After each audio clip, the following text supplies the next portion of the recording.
Hola, ¿qué tal? Bueno, yo soy Lorena de la cuenta No Soy Sibila y vengo con el vídeo de las lecturas de abril, que casi se me pasa el mes y no lo he hecho.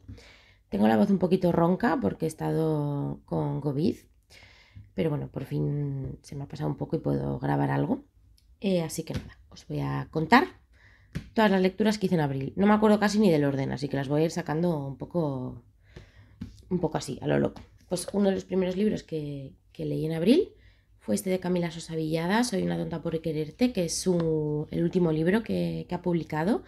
Es un libro de relatos y bueno, ya creo que he hablado de él en otros vídeos, pero bueno, es que me ha encantado, me ha gustado muchísimo. Para mí es un libro que supera incluso a Las malas. En el libro pues trata temas que normalmente trata en su literatura, ¿no? Pues la identidad trans, travesti, la prostitución, la maternidad travesti también, la identidad, la genealogía, bueno, no sé, un montón de temas, pero lo hace de una forma siempre muy original. Y además una de las cosas que a mí me gusta más de la escritura de Camila Sosa Villada es que les da a sus personajes la posibilidad de defenderse, ¿no?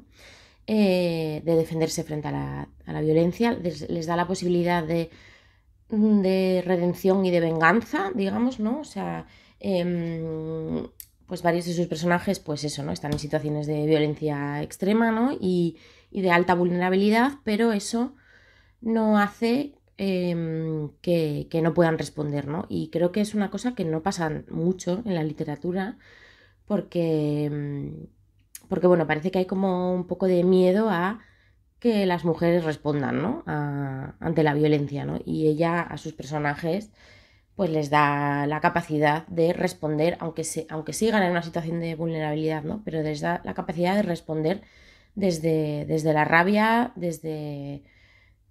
Desde eso, desde una respuesta igual a esa violencia, ¿no? A mí me parece muy interesante. Y nada, pues creo que Camila tiene una voz súper original. Bueno, en estos relatos también hay ciertos toques en algunos de realismo mágico, como ya veíamos en Las malas. Hay relatos como muy diversos. Se trata también el racismo, pues eso, sobre todo la genealogía de las personas trans, travestis. Y me gusta mucho también porque ella hace esa genealogía desde un lugar de mi genealogía es la genealogía de todas aquellas personas que se han considerado marginadas por la sociedad, que se consideraban abyectas. Hay personajes increíbles en estos relatos, no sé, es este tipo de libro de relatos del que no te cansas, ¿no? Porque cada relato es como una cosa, tiene como elementos comunes de su escritura, pero también tiene cosas absolutamente nuevas. Sobre todo es muy interesante porque muchas de las cosas importantes no se dicen, o sea, como que mucha de la información importante en estos relatos está en lo que no se verbaliza, ¿no? Está como implícito. Y no sé, me han gustado muchísimo. Creo que pasa a ser mi libro favorito de todos los suyos. Y nada, me ha encantado. Lo leímos en lectura conjunta, en una lectura conjunta que organizó Jennifer de Directos de Literatura y que estuvo muy guay también poder compartir ahí impresiones. Y nada, la verdad que súper bien. Me daba como miedo, como que no me gustase tanto, ¿no? Tanto como Las malas, como El viaje inútil y tal, pero me ha encantado, me ha encantado. Camila Sosa Villada, forever. Luego tenemos Los abismos de Pilar Quintana, que ya hice como una reseña completa sobre el libro aparte, porque bueno, pues me gustó muchísimo. De hecho, en ese vídeo y cuando terminé de leer el libro, mientras lo iba leyendo y cuando lo terminé de leer, pensaba, me ha gustado, pero como que me ha faltado algo, ¿no? Como que me ha faltado como explotar. Pero según ha ido pasando el tiempo, para mí es de esos libros que según va pasando el tiempo te dejan como un pozo, tú notas que te han dejado un pozo y además vas como pensando en algunas de las situaciones que suceden y entonces te das cuenta de que aunque tú pensabas que no habían pasado cosas como excepcionales, ¿no? O que la historia no había explotado, sí que han pasado muchas cosas, pero son como más sutiles de lo que te podías esperar en un principio, ¿no? Entonces, no sé, me ha gustado un montón. Es que además es de estos libros que te deja como pues eso, pensando, no sé, como, bueno, voy a contar un poco de qué va rápidamente.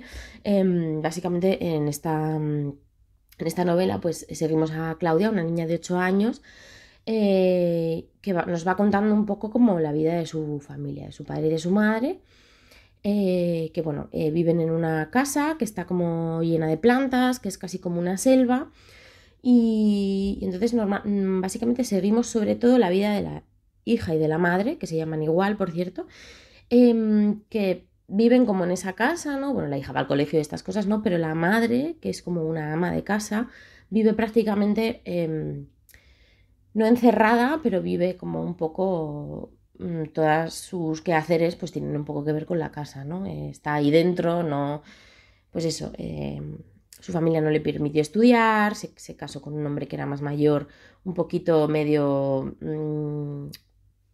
no obligada, pero bueno, con insinuaciones de su madre de que te tienes que casar con este señor. Entonces vamos viendo como la madre dentro de este contexto de encierro, de ahogo, ¿no? Aquí se entiende la casa como un contexto de opresión para las mujeres, y entonces vamos viendo cómo la madre en este contexto pues va, pues mostrando síntomas de no estar muy feliz, ¿no? Y a su vez, esto todo además lo vemos desde la mirada de la hija, ¿no? La hija que al principio no entiende muy bien lo que pasa, además su madre claro, su madre le cuenta las cosas, desde la adultez de no querer que su hija sepa, ¿no? Entonces, pues tú vas descubriendo lo que le pasa a la madre desde lo que la hija entiende, ¿no? Y además a lo largo de todo el texto, se van incluyendo como historias de otras mujeres, mujeres famosas, mujeres, del entorno de la madre, mujeres X, que se insinúa, ¿no? Que se han visto como en un entorno opresivo o encerradas en los roles que se tenían para las mujeres en los años 80. Esto está ambientado en la Colombia de los años 80. Y que su forma de salir de ahí pues ha sido, diversa, como puede ser desaparecer, no se sabe si tener un accidente o tener un accidente aposta, tirarse por un balcón, bueno, estas cosas, ¿no? Entonces queda como insinuado de, esta ha sido como la vía de escape de estas mujeres, ¿no? Que son como los abismos de los que habla la novela, ¿no? Es como estas mujeres se enfrentan a esos abismos, o como estas mujeres no se enfrentan a estos abismos, sino como que se lanzan a ellos un poco. Es como un poco así. Y bueno, es que me ha gustado muchísimo porque es eso. Claro, es una novela como que parece como lenta porque tú lo que estás entrando es en la psicología del personaje de la hija y sobre todo de la madre. Entonces, parece que no pasan grandes cosas, pero después al final, y ya os digo, con el tiempo te das cuenta de que han pasado un montón de cosas. Hay una escena de la niña que a mí se me ha quedado clavada.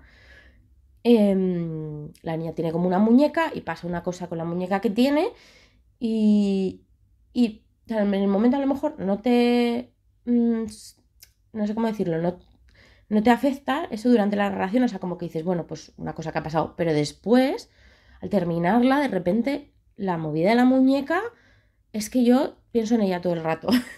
Entonces, bueno, muy guay, me ha gustado muchísimo. Así que nada, tengo ganas de leerme, La perra, que es otra de sus novelas, que es como muy, muy conocida y tiene muy buen, o sea, como que parece que está muy bien. Así que nada, Pilar Quintana, Los abismos, estupenda. O sea, la verdad, abril, un mes de lecturas bastante guays, ¿eh? O sea, ya os lo adelanto. Luego leí este cómic, No te vayas sin mí, de Rosemary Valero O'Connell, que yo lo tenía, o sea, lo compramos entre mi novio y yo, lo vimos en la tienda de cómics a la que vamos siempre, y a mí como que me entró por los ojos, y además, a Rosemary Valero O'Connell es, la dibujante de otro cómic que me flipa, que se llama Laura Dean me ha vuelto a dejar, que también es precioso, tiene una portada increíble que te mueres, los dibujos son preciosísimos y la historia pues es muy interesante, ¿no? Que ya os hablé en algún vídeo sobre cómics, de él. Entonces, claro, pues ya la dibujante que encima, dibuja tan bonito, ya veis esta portada, los dibujos son increíbles, preciosísimos, maravillosos. Entonces, pues nada, lo compré compartido con mi novio y él se lo leyó y me dijo, te lo tienes que leer.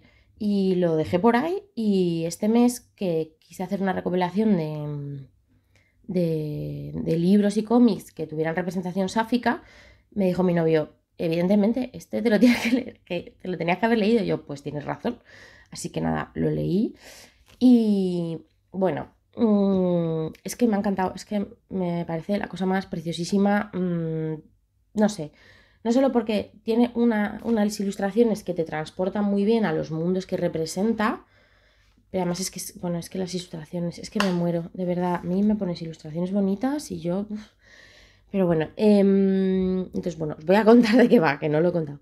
En el cómic son tres relatos independientes, o sea, son tres historias pequeñitas, pero que tienen como relación por los temas que tratan, ¿no? Porque todos hablan de la memoria, del paso del tiempo, de los vínculos con los otros, son un poco melancólicos, de hecho son un poquito como, tienen como un deje como de tristeza, pero en realidad son bonitos. Es esto que dices, a ver, no te está contando algo precioso, pero la forma de contarlo es tan bonita que al final, no sé, como que hace que la historia sea más bonita, aunque en algunos casos tenga como un deje triste, ¿no? Entonces, bueno, Rosemary Valero Connell básicamente construye aquí un universo completamente femenino porque las tres historias son, pues eso, los personajes son todos personajes femeninos. Tenemos una primera historia que es de una pareja, de dos chicas, que, bueno, hay como una especie de mundo en el que entras y como que supuestamente al entrar en ese mundo pagas como un precio, ¿no?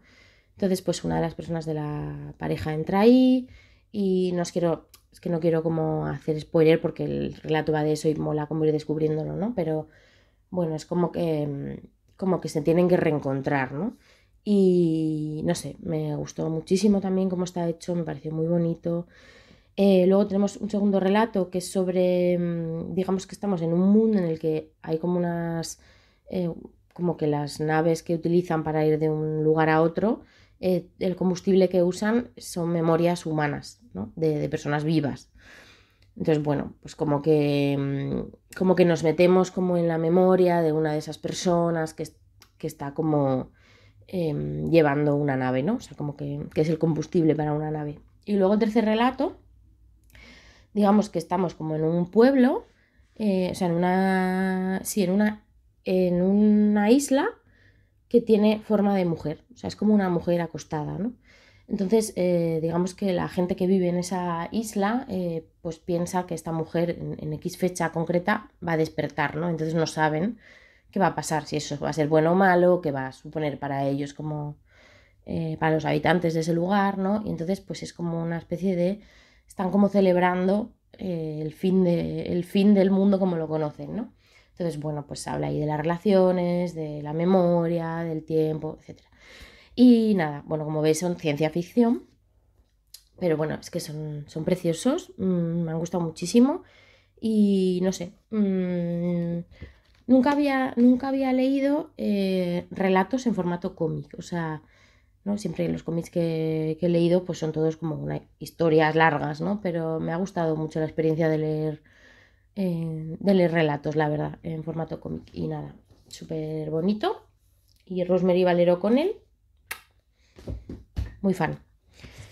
Luego tenemos Interrupción de Sandra Bitsabona, editado por Tránsito, que bueno, es una autora francesa. Y este libro básicamente cuenta, o sea, en este libro la autora nos cuenta los dos abortos que ha vivido a lo largo de su vida, ¿no? Y lo hace, o sea, ella va contando como su historia, ¿no? De estos dos abortos, mientras va a la vez, ella contacta con otras mujeres de su entorno, o sea, como que para escribir el libro pues eso, ¿no? Busca a otras mujeres de su entorno, a gente que conoce a otra gente, de mujeres que hayan abortado en diferentes etapas de la vida, con diferentes edades, en diferentes momentos históricos, etcétera, ¿no? Entonces ella va como hilando todos estos relatos de estas otras mujeres con el suyo propio, ¿no? De según su época, la etapa de su vida, etc. Y nada, está súper guay, me gustó muchísimo. Está relatado además muy bien, con mucho, pues eso, con mucho cuidado, con mucho respeto hacia el relato de cada persona. Y además, a mí una de las cosas que más me gustó, ella al principio dice como que, ¿no? que el aborto es uno de esos temas en los que si dices algo, parece que ese algo se generaliza, ¿no? Entonces ella dice en un momento, porque ella tiene 2 abortos y luego más adelante es madre, y entonces ella cuenta en el libro cómo necesitó, o sea, como que ser madre fue lo que la ayudó a superar el aborto de su juventud, ¿vale? Entonces ella dice, si yo cuento esto se toma como un relato generalizado y entonces se entiende socialmente que para superar un aborto tienes que ser madre. Porque hay tan poca libertad, hay tanto silencio alrededor de este tema. Y fíjate que estamos hablando de un país en el que lleva legalizado desde el 78, juraría. O sea que quiere decir que es un país que tiene acceso a él. Imagínate en lugares donde todavía está prohibido, penado por ley o donde lo quieren echar para atrás, etcétera, ¿no? Entonces, ella dice, aquí que además tenemos acceso a este derecho, se sigue silenciando, no se habla de ello. Yo no sabía que tantas mujeres a mi alrededor habían abortado, pero a raíz de escribir este libro, pues pude contactar con muchas de ellas, ¿no? Y romper un poco ese silencio y romper un poco este relato único, ¿no? De que si yo cuento mi testimonio, de repente este testimonio es norma, que además, bueno, solo se hace con los testimonios que van en línea con lo que socialmente se entiende, ¿no? En plan de, tiene que ser, es todo terrible, no lo superas jamás, como una culpabilización alrededor de esto, ¿no? Porque si una mujer viene y te dice, a mí no me supuso absolutamente nada, nada más que, pues, me trató un poco mal el médico y, pues, me siento mal, ¿sabes? Pero el hecho en sí, pues, me dio igual, ¿no? Que también puede ser, pues eso no se convierte eso no se convierte en un relato generalizado, ¿no? Porque eso no nos interesa. Entonces, pues ella en este libro dice que hizo este libro para liberar un poco el discurso alrededor de esto, ¿no? De la interrupción voluntaria del embarazo, para que se pudiera hablar más libremente, para que se pudiera compartir y sobre todo para que entendamos que las experiencias son muy diversas, que tienen mucho que ver con el momento vital, con cómo se entiende socialmente, con cómo te tratan cuando necesitas pasar por una interrupción voluntaria del embarazo, eso, con cómo te trata tu entorno, con cómo te trata el personal médico, con las consecuencias que tienes socialmente a nivel de estigma, etcétera, ¿no? Entonces, pues es muy interesante porque además habla con mujeres mayores que abortaron en otras circunstancias, etcétera. Y una cosa muy guay es que ella además menciona muchas veces aquí el libro de Annie Ernaux, el del acontecimiento, que pues fue un libro importantísimo sobre este tema porque yo creo que es de los primeros libros que habló abiertamente, además desde una experiencia personal, etcétera, sobre bueno, pues el aborto clandestino que vivió la autora, ¿no? Y de las consecuencias y de lo que pasó y de todo, y además de una manera como bastante clínica, en el sentido, lo voy a contar todo tal como fue y todos los pasos, y creo que es la primera vez, yo en mi caso fue la primera vez que yo leí o vi cómo era un aborto de verdad, con toda o sea, en toda su expresión, ¿no? O sea, todo. Hay tanto silencio que ni siquiera sabes qué es lo que te va a pasar, ¿no? O sea, pues aquí hay muchas de ellas, ¿no? Que dicen, bueno, yo pues me tomé la pastilla, ¿no? Pues que a lo mejor tuvieron un aborto químico, ¿no? Que se puede hacer durante las primeras semanas. Entonces era como, bueno, yo me tomé la pastilla, pero yo no sabía que iba a parir la placenta, ¿sabes? O sea, que yo iba a tener. Claro, pero nadie te lo dice. Tú no sabes lo que te va a pasar, no sabes qué le va a pasar a tu cuerpo. Entonces, pues claro, tú tomas la pastilla y a los 2 días te empiezas a desangrar y flipas, ¿no? Y sabes, y sale por ahí la placenta y tú dices, ¿qué está pasando, no? ¿Me estoy muriendo? Pues claro, no te lo han contado. Y esto te lo cuenta gente que ha abortado hace 15 años, no, o incluso gente más, o sea, o incluso menos tiempo. O sea, no es una cosa de hace eso, de Annie Ernaux en los años 60. Entonces es fuerte, ¿no? Que todavía haya este silencio sobre cómo funciona el procedimiento, etcétera, ¿no? ¿Qué te va a pasar? ¿Cómo te vas a encontrar? Etcétera. Y, y bueno, súper interesante, me parece que está muy bien contado y me parece muy guay la premisa de eso, ¿no? De entender que